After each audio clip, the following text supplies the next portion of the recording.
All right, buckle the fuck up because we're about to talk about artificial sweeteners and I can already hear half of you rage typing in the comments. But my wellness influencer said they'll destroy my gut and kill my grandma. Yeah, well, your wellness influencer also thinks crystals cure depression, so maybe sit the fuck down for a second and listen to big ol' Uncle Fee. Here's the deal. Everyone loses their absolute fucking minds over artificial sweeteners. You've seen the headlines screaming that they wreck your gut, murder your microbiome, and probably kicked your fucking dog too. Honestly, the amount of shit that I get from recommended 0-calorie drinks and fucking diet drinks and all that, and it's always the same nonsense, right? Here we go. I'm getting ahead of myself.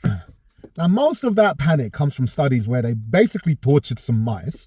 I got news for you, you're not a mouse. And secondly, they tortured those fucking mice with sweetener doses that would probably be like you drinking 40 liters of Diet Coke just for breakfast. Not realistic, is it? Or they tested people who've never touched the stuff and then acted fucking surprised when their gut bacteria noticed something new showed up to the party. Fucking idiots. But here's where shit gets interesting. Some actual scientists decided to do this thing called good research. They followed over 300 real human beings, not mice, for 10 whole months, not 2 weeks. 10 months on actual people trying to lose weight and keep it off. It's as if they mimicked exactly what would happen in a real life situation. The reason why people might choose to consume artificial sweeteners. Right, they took 341 adults who were overweight or obese and said, listen up, everyone's gonna go on a motherfucking diet for 2 months. You're gonna lose some weight. Everyone lost about 5% of their body weight, which is solid progress. But here's the thing about weight loss. Losing it is one challenge. Keeping it off is where most people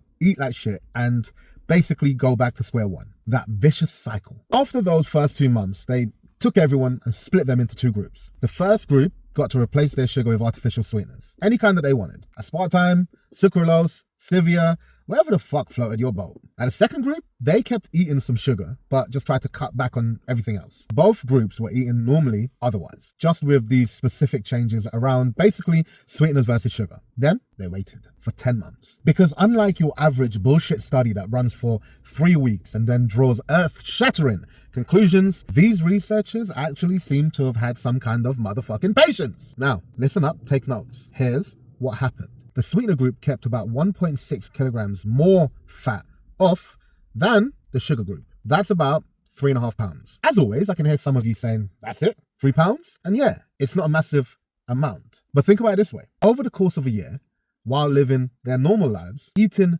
normally, just swapping sugar for sweeteners, people kept more weight off. Now, don't know about you, but that's actually pretty fucking meaningful when you're trying to maintain weight loss long term. Again, it's notoriously hard. But wait, there's more.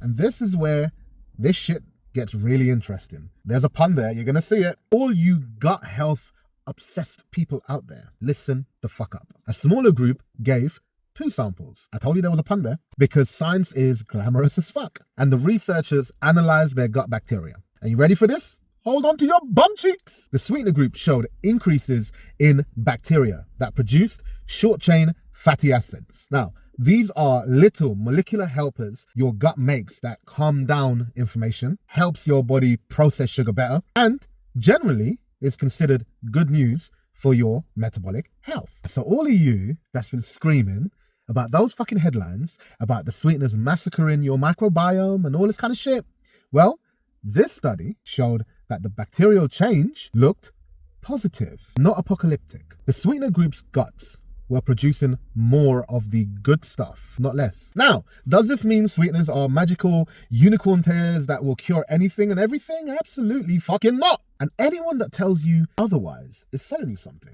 Here's the honest truth. We don't know exactly why the sweetener group did better. Maybe it's because they were choosing to drink a Diet Coke instead of a regular Coke, and they were also consuming fewer calories overall, and that's what helped. Maybe the sweeteners did something direct to the metabolism or the gut bacteria. Maybe it's a combination. Look, the science doesn't have all the answers yet, and anyone who pretends it does is full of shit. What we do know is that this study was a strong one. It had a big enough group, it ran for a long time, and it was randomized and controlled, which in science speak means they actually designed it properly instead of just asking people what they ate and hope they remembered correctly. Now, here's something quite important to note. They didn't see huge differences in other health markers like blood sugar or cholesterol between the two groups. So if you're hoping sweeteners are magically going to fix your metabolic health, this study says pump the brakes on that expectation. The benefits were modest and mainly showed up in weight maintenance and gut bacteria shifts. So what should you do with this information? It's pretty simple, really. If you're against sweeteners, if you hate the taste of them, if they make you feel weird, if you just don't vibe with them, that's fine. Don't use them. No one's got a gun to your head saying, drink a fucking Diet Coke. However, if you can replace regular soft drinks with diet versions or low, no-calorie versions, and they help you to feel less deprived on a diet, which makes the diet easier to stick to, then they're a perfectly reasonable tool to have in your toolbox. And also listen up, because this fucks me off. Taking this information, because if you are seeing someone who is drinking a diet, low-calorie or zero-calorie drink, don't get on your fucking high horse and say, oh, it's gonna fucking kill your gut microbiome and all this kind of shit, because this video and this study shows no, don't be that person. Sweeteners are a tool, not a miracle, but also not a poison. For some people trying to lose weight or maintaining weight loss, they seem to help. They might even do some good things for your gut bacteria. They're not going to transform your life, but they're also not going to destroy it. End of the day, nutrition is complicated. Your body is complicated. And anyone who tries to tell you that any single food or ingredient is pure good or pure evil is probably oversimplifying to the point of uselessness. Or they're trying to sell you something.